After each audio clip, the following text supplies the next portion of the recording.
when you're going to eat someplace, of course you're going for the food, number one. But number two, if you're paying those prices, at that point it's for the ambiance. So as to Chlo's original point, you're not paying $35 to go get some great food that you might get, you might get shot. Making me lose my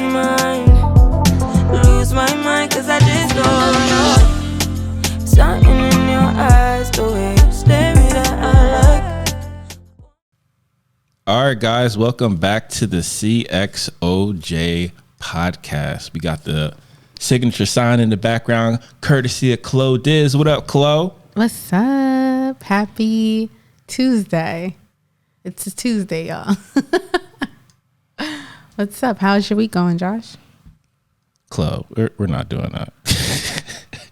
We're not doing that. These people want to hear what we got to say about these here videos. Oh, we not here for pleasantries? Bruh, I'm an Aquarian. I'm an introvert. Josh ain't got time for no pleasantries. You even lucky that I showed up to this fake it. Matter of fact, nah, I'm not going to go Kanye on y'all. I'm not going to go full yay on y'all. But Chloe, if you want to do the pleasantries, by all means, warm up the people, tickle their belly. Hello, people, beautiful people. Welcome to the Clo and Josh experience. It's real. It's happening in real time. So today we have some topics we're going to give our reaction to, and we want to know your thoughts about it. Do you agree? Do you disagree? Is there something we forgot to say? Or did we hit every single point y'all were thinking? So without further, is it further ado or further to do? Further ado. Without further ado, let's start with our first topic, which is... And our topics today are going to be, one is going to be a relationship, of course, so we're going to save that for last. But the first one we're going to do is going to involve entrepreneurship, commerce, the economy, specifically in the Black community, because we don't think it gets talked about enough. And sometimes we do forget of our own power economically. So I thought that was an appropriate topic to discuss and try to build some different mindsets when it comes to living, right? Especially in our community. So here we go. This response here is something I said about Black power and Black influence, okay? I'm gonna give you one simple example how powerful the Black community in America is. Just retail spending power. That coin, that money is power. Now look at this. Right here on top of Google, the African American population, yes, historically held an extremely powerful position in the retail marketplace, excuse me. Look at this. You guys, the Black community, known to drive trends across food, beauty, media, and more. Okay, this is just one aspect of Black power. Look at this. The projected reach by 2024 is 1.8 trillion. That's a T, y'all. Trillion dollars. $1.8 trillion. Part of this thread here, I stated that Blacks in America, yes, African Americans, they can create or destroy any company in the United States of America if they wanted to, if they acted collectively. $1.8 trillion is no freaking joke. Do you agree? Do we agree? Bruh, after hearing that, I feel like saying Wakanda forever. First of let's all, go. I when you sent me this video, I was just like, my first reaction was, duh. Like, what? Does it take somebody from a different ethnicity to tell us how much we spend? No, because we know how much we spend, i.e. boycotting. Back in the civil rights movement, we know the power of our dollar. Like, I don't, this is not something that I was just so shocked about. Like, oh my goodness, the Black community spends all their money. Duh. Like, is this something that surprised y'all, how much spending power we have? We're the largest consumers, period. Which is why, in my opinion, there's more woke culture out there, right? In these movies and these companies are tapping into that $1.8 trillion, which is why we're seeing a lot more of us on film and color, more people of color in film, in the movie industry, and entertainment, especially entertainment. Like, but this is not something that's new. Like, he's saying this as if he discovered water or air or something. Like, bro, duh. Like, I don't know. That was my first impression. Like, you gonna tell me the sky is blue next? Like, what is this piece of information coming from someone who's not in our culture supposed to tell us? Like, I feel like he said the information because he was shocked. But we not shocked. Like, we know the collective power that we have. Just because people don't tell us we have it doesn't mean we don't know we have it.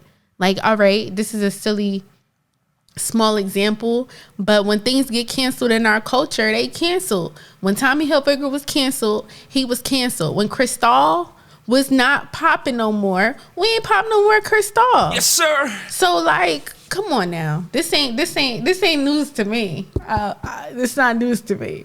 What do you think, Josh? Well, I don't think it's the aspect about it being news. I think it's more of the aspect that people are aware of it, and yet we're not using that to our advantage. That's the shocking part, right? So, and I think that's a great point that you brought up, because the first thing I did think about is like, wow, it takes someone from a different ethnicity to let us know how powerful we are. But to your point, if he's shocked from that information, I'm sure he's more shocked the fact that we have all these dollars circulating in the economy and then we're not using that leverage, because whenever an ethnicity makes it big in America specifically, they use their financial muscle, their economic muscle. And unfortunately, all of our muscles go into putting dollars into other people's pockets. So this is why when we talk about things like entrepreneurship, support your local entrepreneur. Don't ask for the hookup. Don't ask for the discount. Pay full price. You know, these are one of the reasons why. But I think it will take things like, and again, I'm a straight up say it. I think it's going to take brands to be black owned, but not advertise that they're black owned in order to succeed first. And then once you already love the product or the service, and then you find out it's black owned, and it's going to be like, oh, I'm fully invested now. See, I have mixed feelings about this. And I'm going to say, I think that your strategy is valid. Like, oh, we need to pretend like things are black owned. We need to appropriate our own self, right? Because the thing about it is, we actually love black owned stuff. And the thing about it is, I don't know why he acting shocked, because that's their whole business model.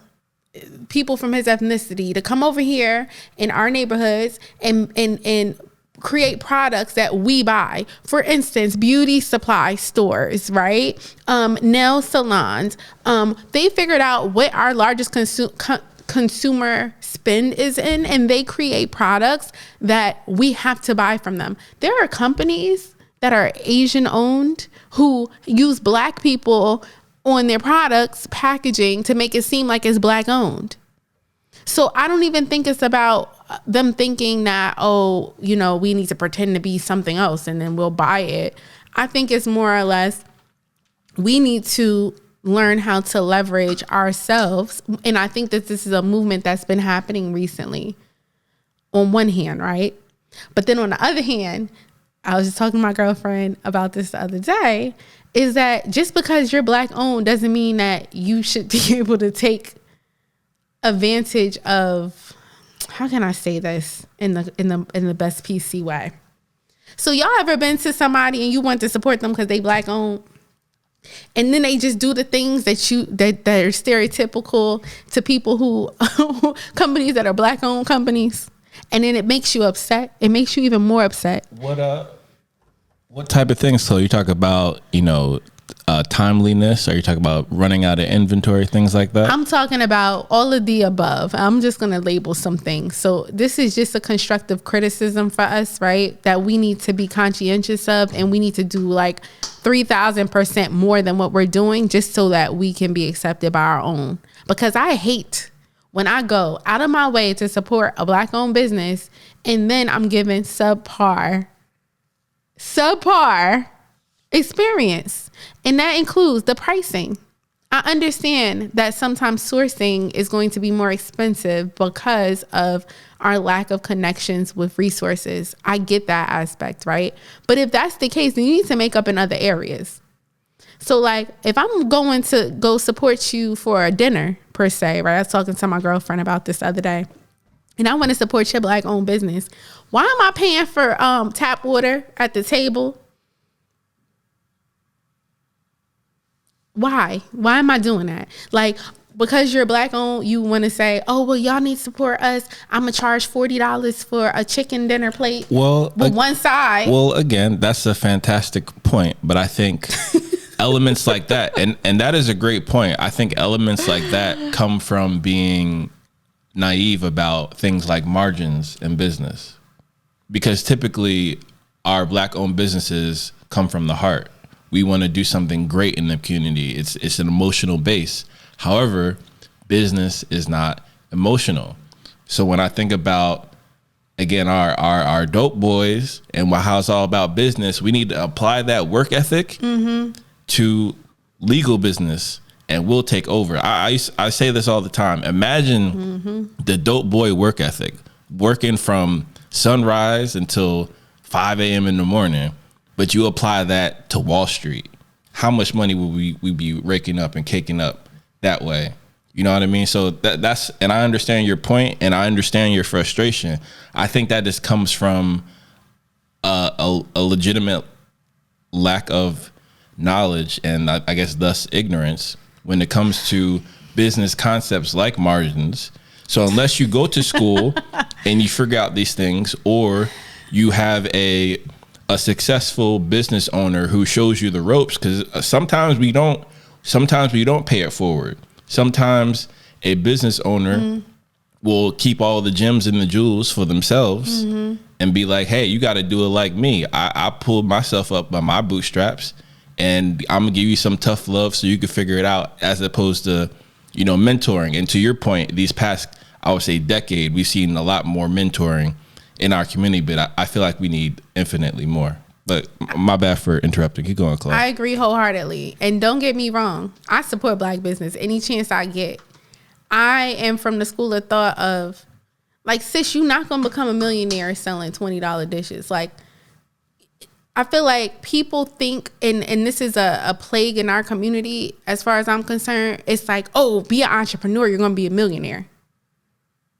Not every entrepreneur is going to be a millionaire.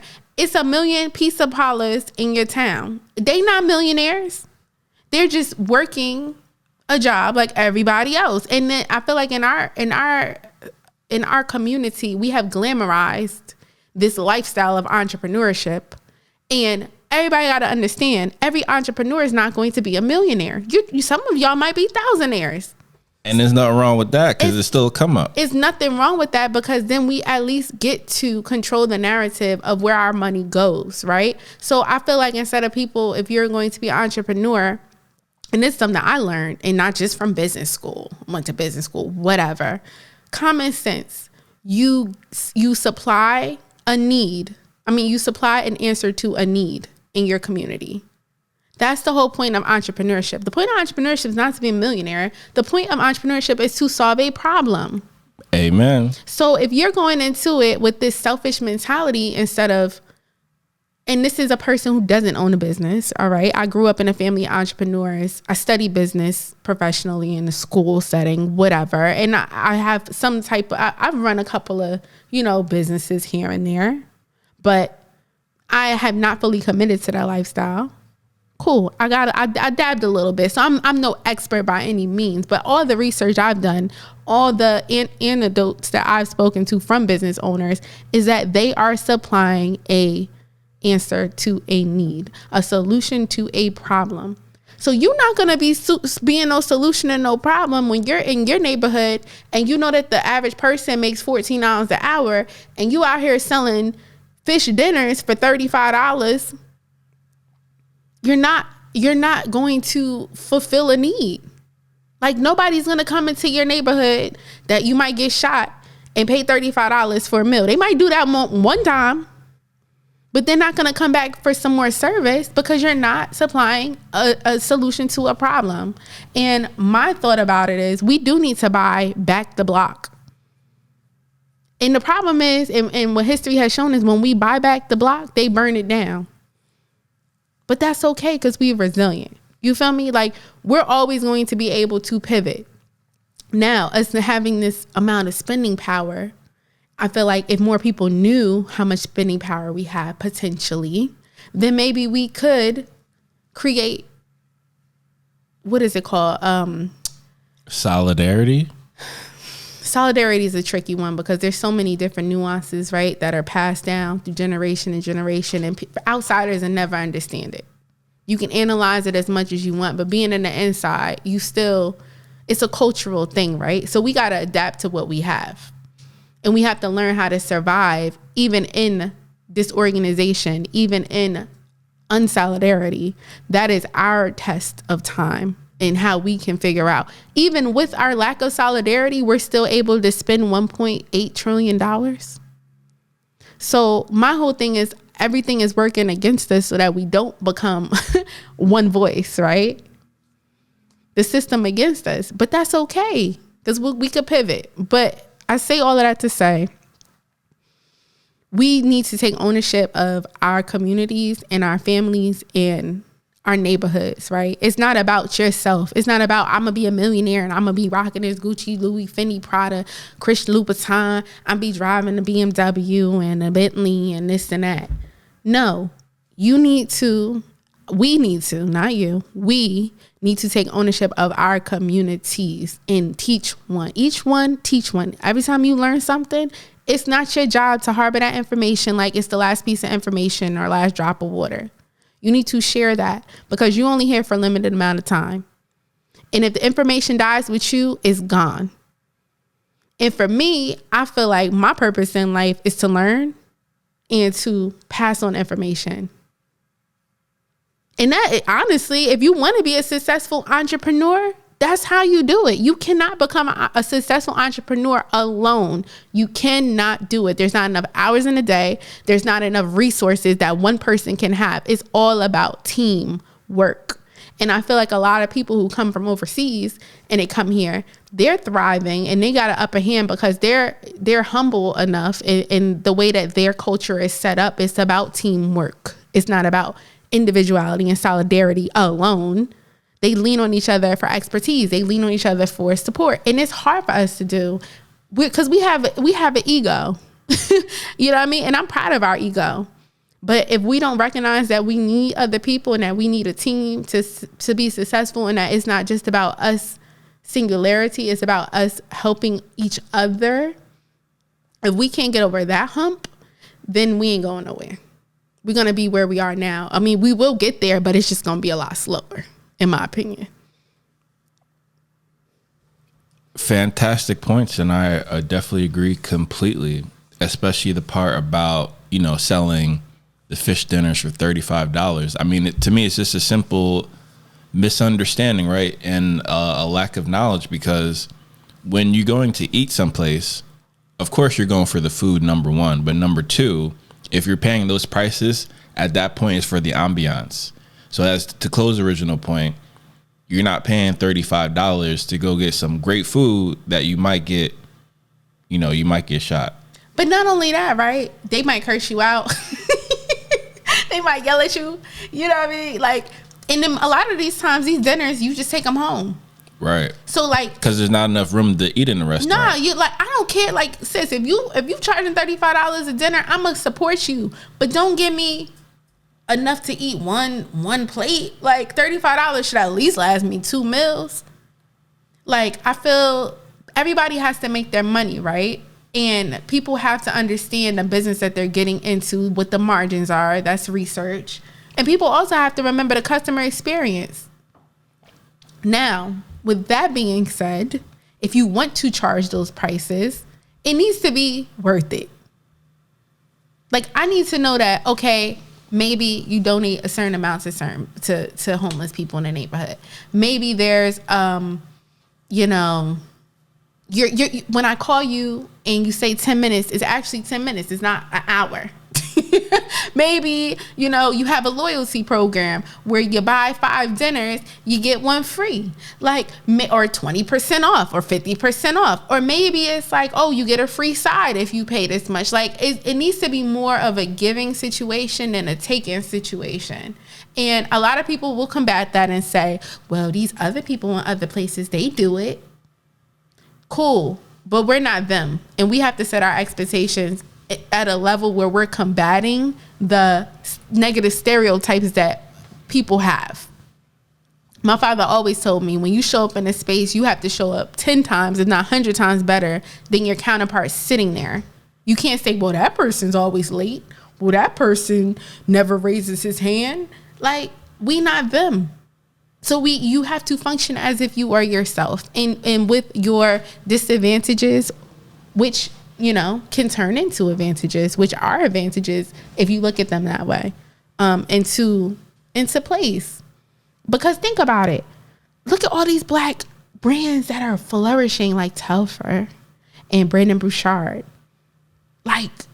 They are flourishing. And I want to just give a shout out to Telfar because he has one of the dopest marketing teams I've ever seen. Just from my personal opinion. He having all these types of sales. He had a backwards sale the other day. I never even heard of something like that.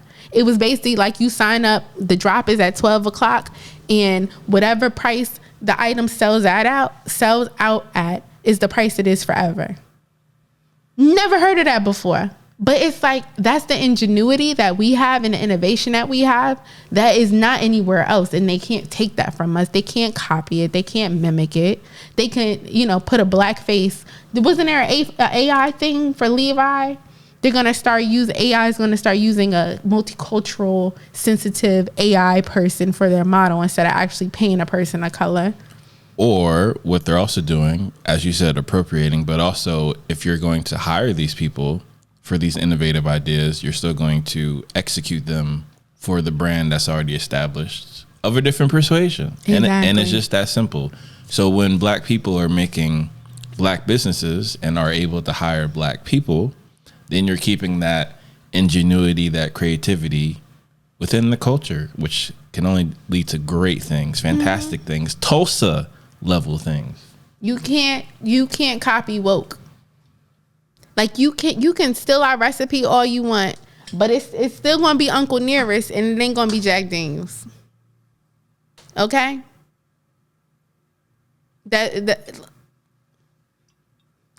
That's fine. It's cool. But you can't steal somebody's idea and execute it as if it was them, because each person has their own perspective that they've gained through their life experience, and you can mimic it all you want, but it ain't going to taste the same.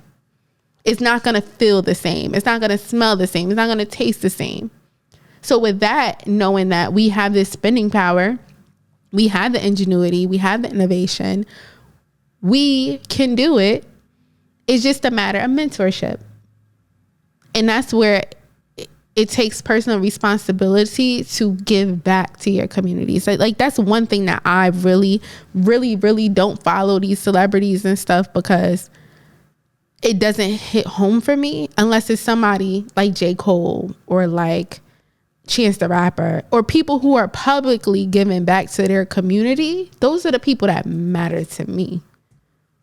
Because like I said, there can only be one Oprah, but it could be more than one Oprah if, Oprah decides to do certain things. And I don't know what Oprah does. I'm sure she does her thing, her philanthropy and stuff, but that's just an example. I'm just throwing out a name. Nobody, all the Oprah people, don't shoot me down. But each one teach one. That's all I got. Now, Clo, keeping with this topic, let me ask you a question, because I know some people in our community, and rightfully so, rightfully or wrongfully, I'm not going to get upset, because it's all about opinion at the end of the day. Some people have an issue with building up Black businesses only to sell them out. How do you feel about that? Depends on what you're selling it out for. Like boatloads of money, Clo. Well, what you gonna do with the money? amass wealth. Also, I think that people have the right to do with their money, whatever they want to do with their money. Like, I'm not going to sit here and police anybody's money. Like, whatever you want to do with your money, if you amassed a business and that's what you decided to do and then you decide to sell it out, I think that with that decision, you should know the consequences that come with it, right? You should be aware that, okay, you built this, you amassed this fortune, you built this business, you built brand loyalty, and you disappointed the Black community as far as your product is concerned, right? You have taken something out of the ether that people can buy that's Black owned. You did that. So you need to understand the weight of that decision before you make it. But everybody here can do whatever they want with their money. Like, would I do that? I don't know. Depends on how much money. Like, if I were to sell a business and say, well, I sold this business and now I'm going to tell all Black people don't buy it no more. We're going to buy this now. What's wrong with that? Nah, you can't do that. Why not? Like, Yeah. Jay-Z did that with Cristal. But he didn't own it. Well, imagine I owned a business. It's a whatever widget, Black owned widget. And now I said, hey y'all, this widget played out. We no longer like this widget. Nobody buys this widget any longer. Now we're going to buy this new widget that's a fraction of the price. No. And why are you saying no? Respectfully, no, that's not how that works, Chloe. Typically, if you're going to sell that asset, right, and liquidate, that means you're not going to go into the business again. Why not? Because there's no reason to sell it if you're just going to continue doing the same business. All right, that's fair. That's number one. Okay. Number two, the asking price that you'll receive, and rightfully so, for the value of that asset is only going to diminish if you tell the customer base not to buy it anymore. Well, if it's not mine anymore, they don't need to buy it. Yeah, that you can't do things like that. Okay, I have another question then. Okay. So if I were to do it, I mean, people would say this is similar. This is akin to selling your soul, right? Yeah, I think that people would say that. Now, if I owned a product that's Black owned, obviously because I'm Black, and I amassed such a wealth that I knew that once it was purchased from me, it would only get bigger, I would have to keep some type of stake in that product. That's fair. That makes sense. Like, I couldn't sell the whole thing, but I'm definitely going to sell a portion. Maybe I'll lease it to somebody. But there has to be some type of, like I said, you can only get so big. Sorry. So my question is, What's your question? going back to the point I made about it doesn't necessarily matter if it's Black owned or not. That should be like secondary, because the problem you solve is so fantastic and you're solving it at such a high level, it really doesn't matter. It sells itself. So for example, let's just say hypothetically, if Essentia, great water brand, alkaline water, allegedly, right? If Essentia was Black owned, wouldn't really matter. People would still buy it anyway, type of thing. So if someone who was Black and owned Essentia wanted to sell it, to me, it shouldn't matter. Well, it depends on how you amass your wealth. Now, if you amass your wealth saying Essentia is a Black owned property, like BET, this is for Black people by Black people, or FUBU or something. Like, if you amass your wealth on the promise and hope that this is a Black company, on the backs of others, on the backs of Blacks, then yes, you should not sell out. Unless it's to a Black venture capitalist or Black business. Yeah. Correct. But if you just create a Joe Schmo's Essentia and nobody knows that it's a Black owner, you just happen to be a Black owner. And I think a good example of that will be Uncle Nearest. Okay. Like, they didn't build their brand, from what I know, on their marketing and stuff. From when they first came out, it wasn't like, oh, this is a Black owned brand. But what they've done is they are a Black owned brand, and then they do celebrate diversity, and they do celebrate the fact that they're Black owned. So I think that's a different perspective. But if you're a person like, oh, I'm a black owned company. Y'all black people, I made this for y'all, like hair products for black women. I would be pissed if a black hair company sold out to like an Asian company or something, or a European company, because number one, the formula going to change. Oh, I have an example. So on it, what is it called? Honey Pot is a black owned organic women feminine product company, right? So at some point she had to expand her business, and I'm not sure who her investors are. Don't get me to lying. But long story short, she had to get help from some type of investors. And because of this help, and because she's mass producing it now, distribution, the actual product changed. And her clients or her consumers were upset. Were you upset, Clo? Of course I was upset. I was so upset. And she was like, oh my gosh, like, I didn't mean to do this, because she never made an announcement. People on TikTok or Twitter or Instagram found out that the ingredient list was now more than just things that we can pronounce. And her rebuttal was, hey, distribution issues. I had to add this extra ingredient. It's really the same thing, but the name's different. Whatever. I don't trust that. So what I do is I only purchase her products from secondhand distributors like TJ Maxx or Marshalls, because the one in Target is not the same product that I grew to love. And TJ Maxx and Home Goods, and not Home Goods, TJ Maxx, Marshalls, and sometimes Burlington, and get the original recipe for those products. So once I can't find her products anymore at those stores, those retailers, I'm not buying it, because I'm concerned with my health. So she built her product off of organic materials, off of natural ingredients.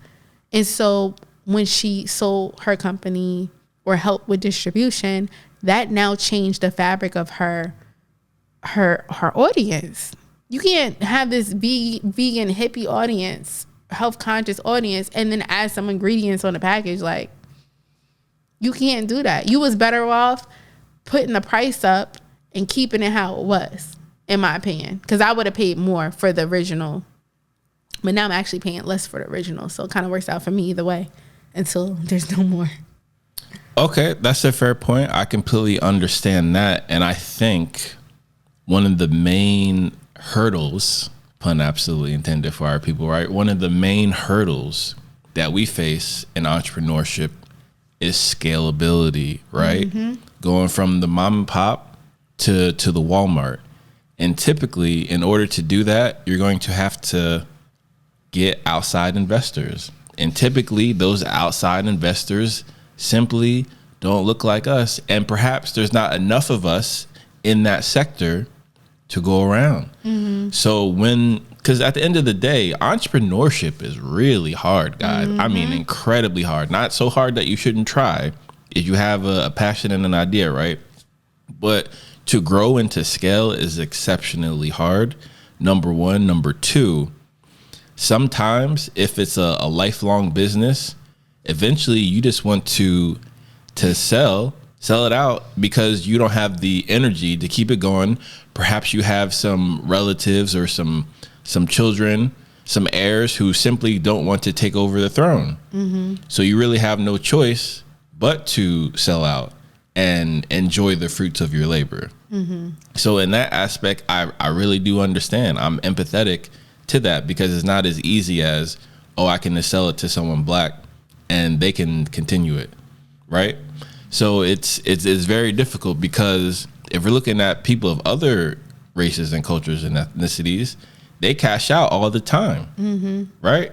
Or they take their company public and things like that. But again, in order to do that, they take capital from other people, other entities, other venture capitalist groups, regardless of their ethnicity. So I feel like sometimes you're gonna have to dabble in a little bit of both at times, until there's more and more entrepreneurs and, let's say, high net worth individuals in the black community who can invest and be venture capitalists, kind of like how, you know, NBA players like Kevin Durant was, and RIP Kobe before he died, was getting into venture capitalism. And those are the type of things you need to do, because at the end of the day, if we want to get better at something, we need to learn from the people who are already doing it so we can do it ourselves and teach other people to do it, and perhaps add our ingenuity, perhaps remix it, perhaps take our knowledge of what's happening in our community, similar to how President Obama did, understanding what people are going through before he was making major decisions. Mm-hmm. So you're able to help people where they're experiencing the most problems. Where the most problems that our community is facing, as I said before, is typically scalability, because we're usually exchanging time for money, and that you can't scale that way. So sometimes you will have to take those risks and accept investment from other people in order to grow. That is part of the business process. And I agree with you completely. And you hit something spot on about having to make that sacrifice, right? So it's like, once you hit a certain level, because there's not an abundance of people who are in our culture who are at that level, you have to make some concessions. You're going to have to. Like, I look at Tabitha, I'm so proud of her. Like, she's an example of somebody who just started from the bottom and now she here. Like, she has her products up in Walmart and Sam's Club. And for me, I feel like when you have other people's money, you got to do what the other people tell you to do, which is not necessarily authentic to yourself and is not authentic to the culture. It's what's the most productive, because business is a business at the end of the day. First thing they told me in business school is businesses don't have feelings, and they don't have a soul. They don't have a heart. They pretend to have these things to collect money and a following, but they don't have them. They're an entity without feelings. They're an entity without a soul. A legal entity that can act as a person legally, yes. But yes, they do not have a soul. They're not a person yet. No, they don't have no feelings. That means businesses can do whatever they want. They don't have a conscience, okay? So what happens is when you have to scale, just like Honey Pot, and I appreciate her because it takes a couple of people to sacrifice themselves for the greater cause, right? So because once enough of us are up there, then we can make the decisions. So it takes you to sacrifice a little bit to get up there, or a lot maybe. Sacrifice your products, sacrifice the ingredients, sacrifice whatever, so that you're in these rooms that you can make decisions. And then once you amass enough money and profit, then you have control. We're talking from bottom up economics, but from somebody who's already made it, look at Rihanna, right? She owns Fenty. She has 30 different shades of brown? Don't quote me. But she makes her products for women of color, people of color, not just women. And she has amassed a fortune doing something else. And now her entrepreneurial spirit told her, I'm going to go into cosmetics, which is the number one maker of money. And not only cosmetics, but I'm going to make it not just for people who are fair shades, but I'm going to make it geared towards women of color. And her clothes and her lingerie is also a very high profit margin industry. So I appreciate that. Now, when there's enough people doing that, then there's less sacrifice, but there has to be some type of pioneering going on, right? Has to be some type of pioneering. And that's where it comes back to, it's bigger than you.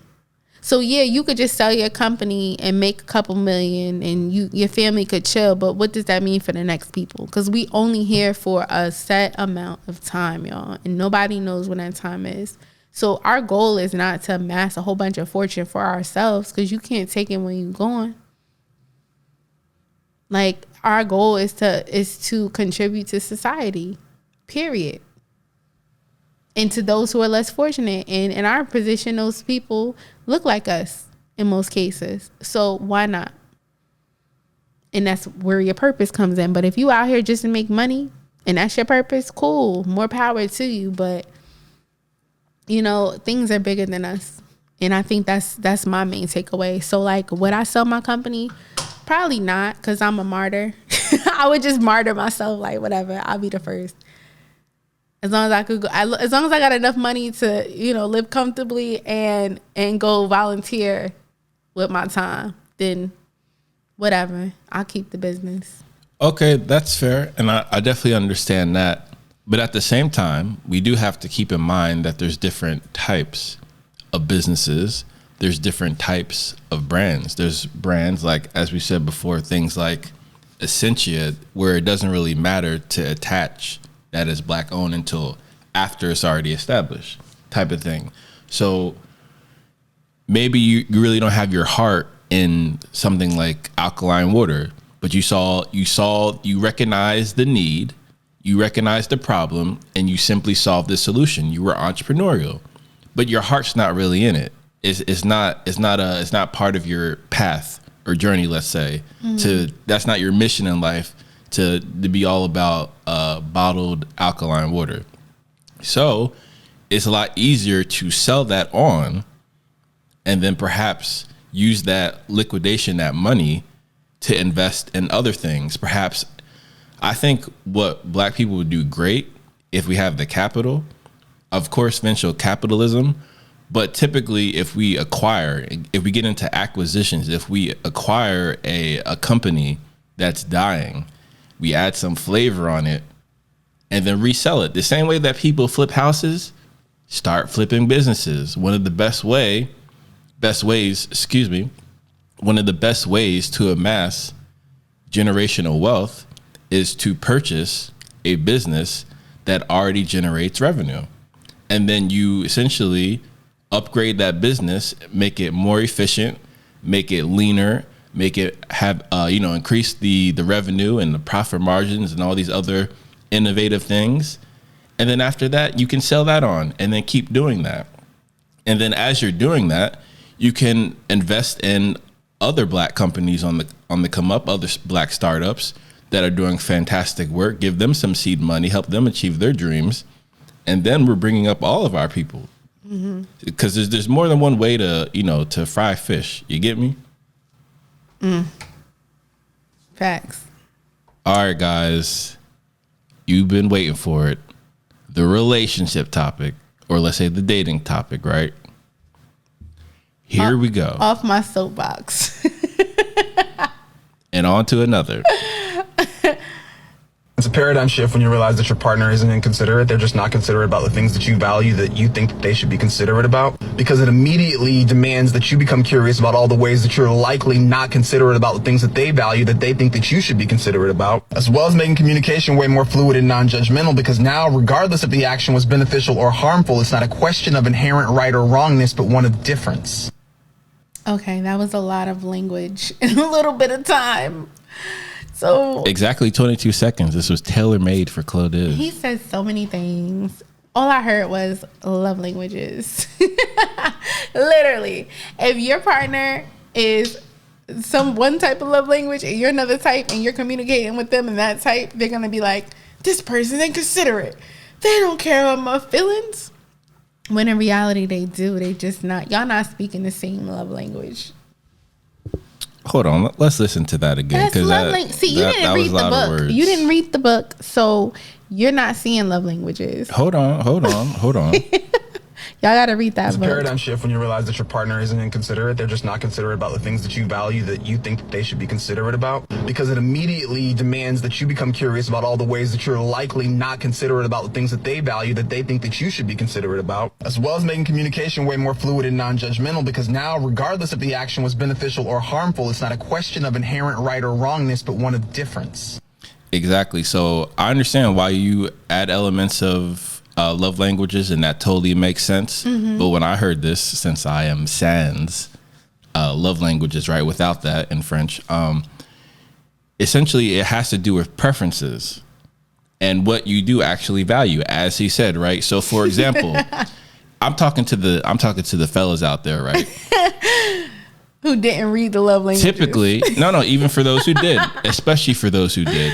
Okay. Typically, And on average, an overwhelming abundance, let's say the majority of the time, ladies will absolutely love babies, right? It doesn't matter whose baby it is. It's your baby. It's your baby. It's your baby. Oh my gosh, I want to cuddle, kiss, hug the baby. Men never have that reaction. Okay. So that's a difference in value. And so if someone's like, oh, if a lady's like, oh, you don't value this the way I do. What's wrong with you? Yeah, like, you don't see this baby cute? Look at the baby.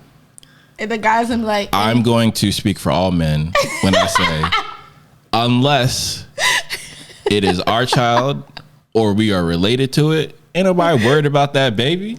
Man, babies are Now, cute. that's not to say we're not worried about his well-being and his health or anything like that in general, but we're talking about there's not that innate desire to be like, oh, this is not natural. Cool. That's fair. Does that mean that you value babies less? Yes. It's not high on your priority list. If it's somebody else's baby or a non-related baby, just some random baby. Like me, if I see a random baby walking down the street, I'm going to pick that baby up and say, baby, come with me. You're not safe out here. Where's your mom? Where's your dad? Like, I feel like men will just be like, that baby outside. Unless they know that baby walking down the street. Well, as we know, it's kind of unsafe for men these days. Well, so even being the good Samaritan can get you in some sticky issues. So you got to call a woman and be like, yo, that's your baby walking down the street or not? So that's what I heard when I heard that. I heard the difference in preferences and values. And of course, that can be applied to love languages. Yes. However, that also can be applied to just life and preferences anyway. Well, that's what the love language. I can't wait till we read this book and dissect it together, because you're going to be like, interesting. You're going to be like, this makes sense. Again, I already got the Spark Notes version. You don't need the Spark Notes. I seen all the YouTube videos about it, breaking it down. No, you have to actually take the quiz, and you gotta. And I took all the quizzes and stuff, and I still think it's a bunch of nonsense. It's not a bunch of nonsense. And for me, it's necessary for those who cannot articulate how they feel, who cannot compartmentalize, as my man was saying, how someone can value something that you don't value. You know what that's called? Communication. It's not just called communication. You know what other word resonated with me? Being self-aware. Nope. Yes. Nope. You know what word? You ready? Empathy. People are not empathetic. People do not put themselves in other people's shoes. They do not idealize what the other person is feeling.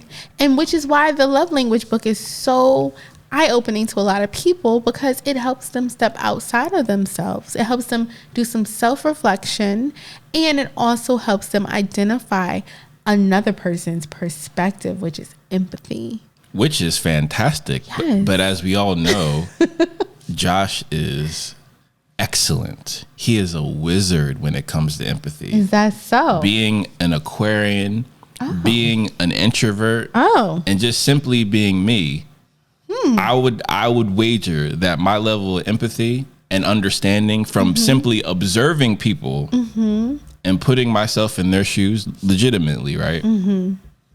It solves all those issues. And to your point, most people don't do that, which is why they need the book to do that, because they are oblivious to other people's needs. Exactly, because I don't be looking at everybody else's needs. Which is why you need to be reading the book. You know whose needs I pay attention to? People that I focus on. Those are the people that I care about. If you're a person and you're sad, I probably won't even notice. If you're not a person I'm focused on, you could just be in a room in a corner sad, and I could just be over here having fun. But it's not intentional. It's just you're not in my ether. You're not in my, you're just background music. I'm the main character. Which is why that level of empathy and, as you said, the self-awareness to be aware of what other people are feeling. This is why the expression exists. You need to read the room. Wait. So are you a person, and I know you, so I know the answer to this, but for the audience, this is why we work so well together, because it's, in my opinion, you've helped me in my deficits, right? And I help him in his deficits. So one of my deficits is acknowledging everybody in the room. I don't notice everybody in the room. Like, I notice key factors, key players in the room, but Josh is an observant person. I'm only observant to things that I intentionally are observant to.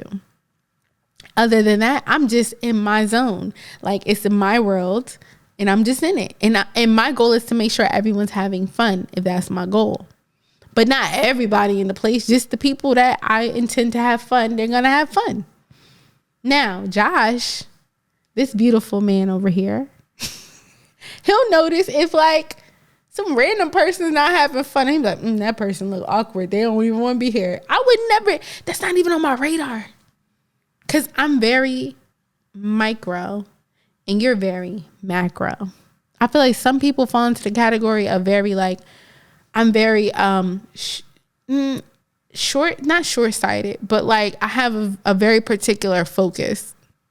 I'm not focused on the bigger picture. I'll figure that out. I'm focused on the smaller picture.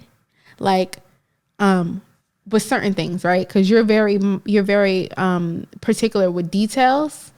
I'm more like, meh. As long as I know what time to be there, I'll figure it out. He's more like, nope, we're going to be there at this time. This is going to happen at this time. This is going to happen at this time. We have all the documents. Everything's in order. I'm just like, as long as I show up there and I'm safe and we're healthy, we'll be fine. But as far as like social atmospheres, you're more big picture person. I'm more small picture person. And besides all those things that I named, like being an Aquarian and being an introvert and being observant, right? A lot of that comes from sports for me. So for some people, sports is just a form of entertainment. But if you're actively participating in sports for a prolonged period of time, for me, it was at least 2 decades. Mm-hmm. When you're a part of a team, then you're a part of a collective. So it's kind of like a car. If you have one tire that's flat, that car ain't going nowhere. Ain't going nowhere. Trust me, I had a flat tire the other day. If you have if you have one window that doesn't go all the way up, and it's wintertime, it's gonna be cold up in there. So essentially, one of the things that I feel like I do extremely well is being able to identify those who need, let's say, an extra boost. Those who need to be seen and heard that typically aren't seen and heard. Which is why if anything, this confirms for me that I need to write the book that surpasses love languages and just takes it to a different level. Perhaps I'll do that. The black version. No. I would definitely say the black version. But like, listen, so I say this to say, everyone has their strengths and weaknesses, right? And this is just an aside. This is just a soliloquy. But you have your strength and your weakness, and it's okay. Like, nobody's 100% at anything. And it's okay to know what your strengths are and what your weaknesses are, because then you can lean on other people for help. Like, we are not an island. We're social beings. So you need to understand what your strengths are so that you can complement those who aren't that strong in that. It's not about being right or wrong, in my opinion, or being better or worse. It's just about understanding your contribution. And like, if your contribution is to be a social butterfly in the room, be that 1,000%. If your contribution is to be an observer, be that 1,000%, because every player plays a part in the whole composition of life. That's all I got. That's all I got. And own that shit. Own it, okay? Don't try to be something you're not. It's good to try to grow, right? But know yourself and know your role. Jabroni, know your role. Interesting. Know your role, Jabroni. So, as per The Rock. So, out of curiosity, with my exceptional skill set for empathy and understanding and observation, why does Josh need to read the 5 love languages book? Because then you will have a broader perspective that you can absorb. So when you're observing people, you can say, "Oh, well, I have this wealth of knowledge in my pocket that it displays that you are exhibiting features of someone who has a love language of X, Y, and Z." And so this will create a more empathetic, extroverted part of me that I haven't explored yet. Boring.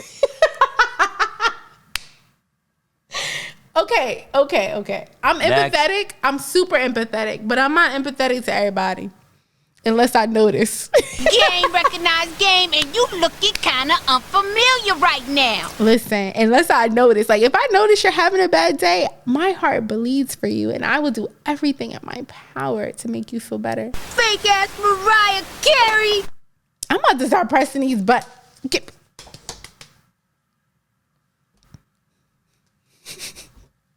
No.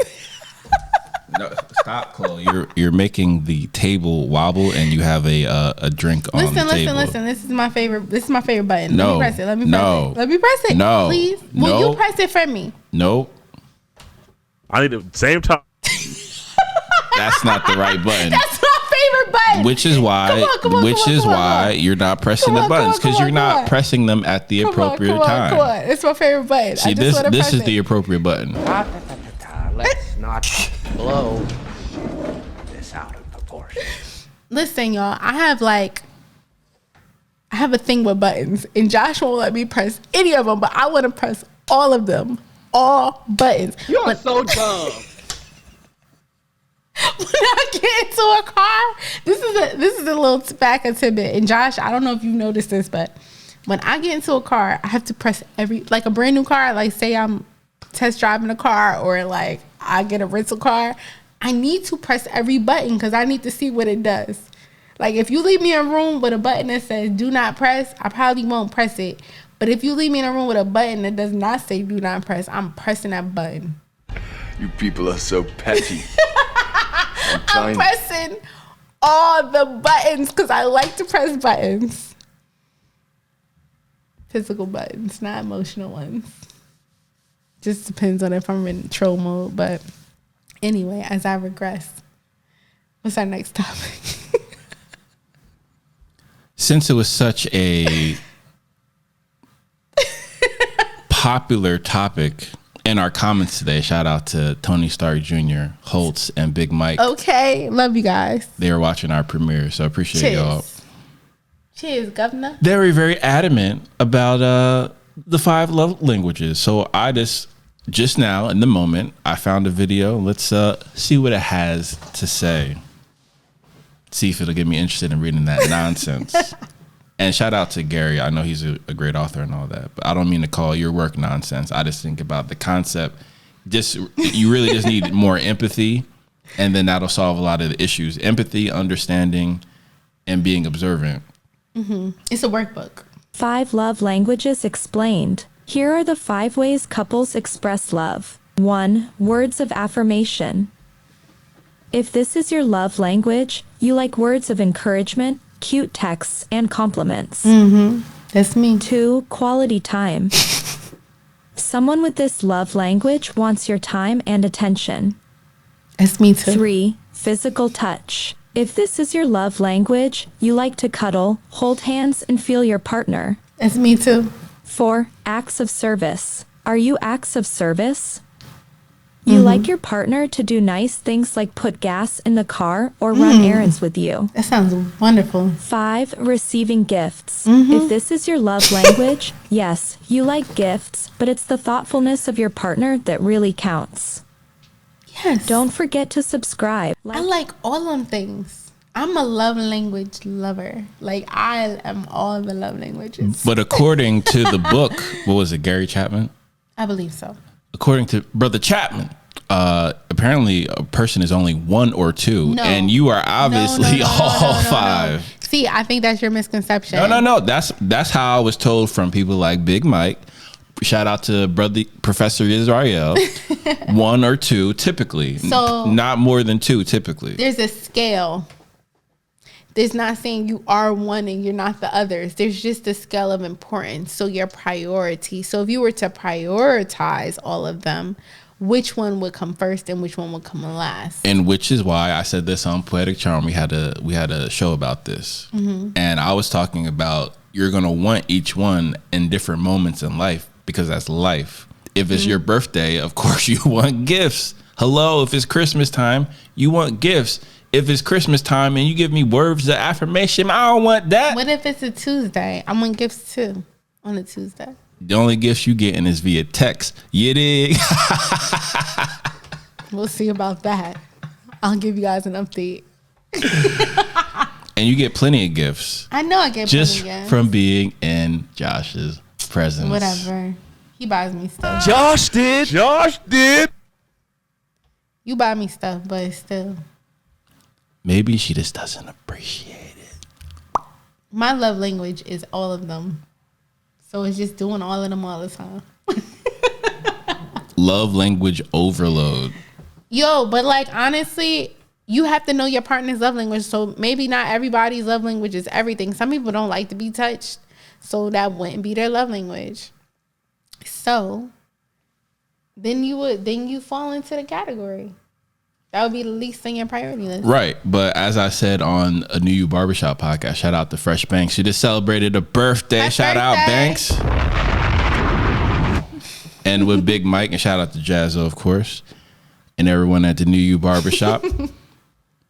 If we're talking about love languages, and you know, if you want to be, what's it called, the touch? Physical touch. Physical touch. Josh wants to be physically touched in a certain situation.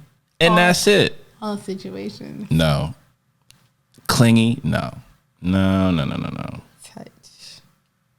Okay, Amarion, get out of here. Come on and let it touch. But yes, I just think it's part of the human experience, which is why the book is so successful, because at any given time, we're all going to identify with each of the 5 love languages. It was hard for me to read because I was just like, I'm all of these. I don't think any of them is more important or less important than the others. And I'm sure y'all out there too feeling the same way. And typically, I will say, just from my own anecdotal observations, typically people who don't like gifts usually get pretty bad gifts, which is why they don't like gifts in general, or they have bad experiences in their childhood where they didn't get any gifts. That's typically what happens. And you see that level of empathy and understanding. So there's a way that you might be able to get them to enjoy gifts if you actually are a great gift giver, as I am, because you want to give them something that they would want, love, and appreciate, but they would also need and be useful and efficient and applicable. So you gotta strike that balance. I think maybe because I'm an only child, I like all the love languages. Because I got all of them. And you too. Except for touch. He would put touch at his last. Well, it depends on touch. Well, You're not you do PDA. like I said, it's not really my thing. You do it because I love it. You're so empathetic, baby. Well, obviously it started with Mama Bear. Shout out to Mama Bear. Obviously she loves hugs and kisses. So does my grandmother. Shout out to my grandmother. You know. But my dad's more of an act of service or a gift type of person. See? So you know people's... So what would you think I am? Out of how you know me, what would you think? All of them. What's the most one you think? Chlo, you are all of them. You are above average in all of them. There's no like, oh, you're 20% this and 20%. No. You are, even though this is mathematically impossible, you are 60% all of them. Okay, so I did a general assessment of myself is accurate, right? Absolutely. Only child shit. But what do you guys think? What do you guys think about the love languages? And what are your love languages? Also, what do you guys think about the topic we talked about first, entrepreneurship in the Black community, things like that, and our economic power? Because legitimately, 1.8 trillion is going to be between 1.8 trillion and 4 trillion, and this is worldwide.